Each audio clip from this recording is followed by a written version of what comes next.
ഇപ്പോൾ നമ്മൾ കാണുന്നത് കോഴിക്കോട് സിത്താരയിലേക്ക് എം.ടി. വാസുദേവൻ നായരെ അവസാനമായി ഒരു നോക്ക് കാണാൻ കേരളത്തിൻ്റെ മുഖ്യമന്ത്രി പിണറായി വിജയൻ അവിടേക്ക് എത്തി എന്നുള്ളതാണ്. ഇന്നലെ അദ്ദേഹത്തിൻ്റെ മരണവാർത്ത അറിഞ്ഞ ഘട്ടത്തിൽ തന്നെ അദ്ദേഹത്തിൻ്റെ അനിഷേധ്യമായ സാഹിത്യ ലോകത്തെ സാന്നിധ്യം, നേതൃപാടവം, അദ്ദേഹത്തിൻ്റെ വിട്ടുവീഴ്ചയില്ലാത്ത നിലപാടുകൾ, മതനിരപേക്ഷ നാടിനു വേണ്ടിയുള്ള നിലപാടുകൾ, അർത്ഥപൂർണമായ ആ ജീവിതത്തെ കേരളത്തിൻ്റെ മുഖ്യമന്ത്രി ഇന്നലെ തന്നെ അനുസ്മരിച്ചിരുന്നു.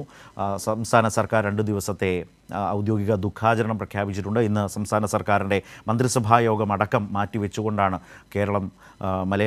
മലയാളം അദ്ദേഹത്തോട് ഏറ്റവും വലിയ ആദരവ് പ്രകടിപ്പിച്ചുകൊണ്ടിരിക്കുന്നത്. ആദരവോടെ അദ്ദേഹത്തെ ഓർക്കുകയാണ്.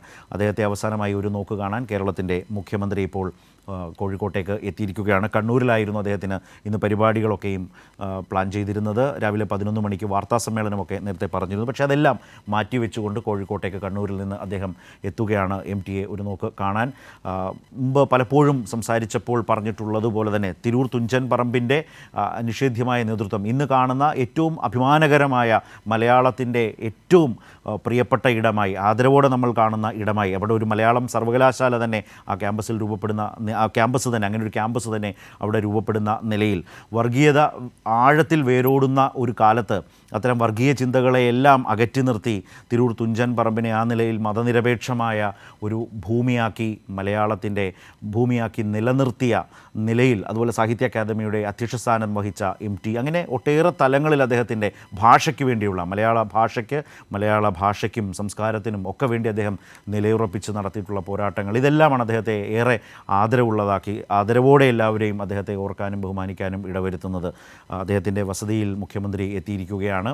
അന്തിമോപചാരം അർപ്പിക്കുന്നു. സംസ്ഥാന സർക്കാരിനു വേണ്ടി കേരളത്തിൻ്റെ മുഖ്യമന്ത്രി പിണറായി വിജയൻ റീത്ത് സമർപ്പിക്കുന്നു.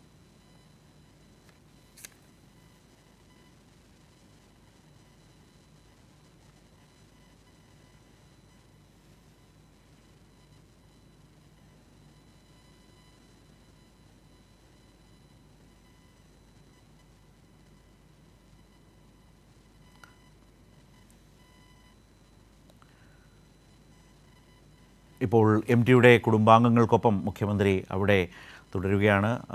അവരോടൊപ്പം അവിടെയുണ്ട്. അവരുടെ ദുഃഖത്തിൽ പങ്കുചേർന്ന് കേരളം യഥാർത്ഥത്തിൽ ആ കുടുംബത്തിൻ്റെ ദുഃഖത്തോടൊപ്പം പങ്കുചേരുകയാണ് മുഖ്യമന്ത്രിയുടെ സാന്നിധ്യത്തിലൂടെ. മറ്റു മന്ത്രിമാർ മുഹമ്മദ് റിയാസും എ.കെ. ശശീന്ദ്രനുമൊക്കെ അവിടെ ഉണ്ട്. മറ്റ് ജനപ്രതിനിധികൾ, രാഷ്ട്രീയ നേതാക്കൾ എല്ലാവരും അവിടെ ഉണ്ട്. CPIM-ൻ്റെ സംസ്ഥാന സെക്രട്ടറി M.V. ഗോവിന്ദൻ മാസ്റ്റർ അവിടെയുണ്ട്. ഇപ്പോൾ എല്ലാവരും കോഴിക്കോടേക്ക് ഇങ്ങനെ എത്തിക്കൊണ്ടിരിക്കുന്നു. നാടിൻ്റെ വലിയ ആദരവാണ്, എം.ടിയോടുള്ള ആദരവും സ്നേഹവും ബഹുമാനവും ഒക്കെ അർപ്പിക്കുകയാണ്. ആ കുടുംബത്തിൻ്റെ ദുഃഖത്തോടൊപ്പം പങ്കുചേർന്നുകൊണ്ട് കേരളത്തിൻ്റെ മുഖ്യമന്ത്രി പിണറായി വിജയൻ ഇപ്പോൾ അവിടെയുണ്ട്.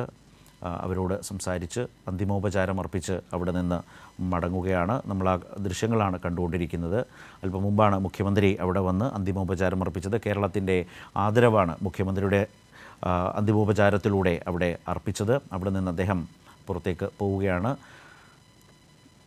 എം.ടിയുടെ കുടുംബാംഗങ്ങളെയൊക്കെ കണ്ട് അനുശോചനം അറിയിച്ച ശേഷമാണ് അദ്ദേഹം പുറത്തേക്ക് പോകുന്നത്. മന്ത്രിമാരായ മുഹമ്മദ് റിയാസ്, എ.കെ. ശശീന്ദ്രൻ, ഇ.പി. ജയരാജൻ, M.V. ഗോവിന്ദൻ മാസ്റ്റർ എല്ലാവരും അവിടെ ഉണ്ട്. MLA-മാരുണ്ട്. മുൻ MLA എ പ്രദീപ് കുമാർ അവിടെയുണ്ട്. എല്ലാവരും ഇങ്ങനെ അവിടേക്ക് വന്നുകൊണ്ടിരിക്കുന്ന ഒരു സമയമാണ്. മുഖ്യമന്ത്രി ഇന്നലെ തന്നെ അദ്ദേഹത്തിൻ്റെ എം.ടിയുടെ സാഹിത്യ ലോകത്തെക്കുറിച്ച്, അദ്ദേഹത്തിൻ്റെ അനിഷേധ്യമായ നേതൃപാടവത്തെക്കുറിച്ച്, ഭാഷയ്ക്കും സംസ്കാരത്തിനും വേണ്ടി അദ്ദേഹം നടത്തിയിട്ടുള്ള നിസ്തുലമായ പങ്കിനെക്കുറിച്ച്, സംഭാവനകളെക്കുറിച്ച് ഒക്കെ മുഖ്യമന്ത്രി സംസാരിച്ചിരുന്നു.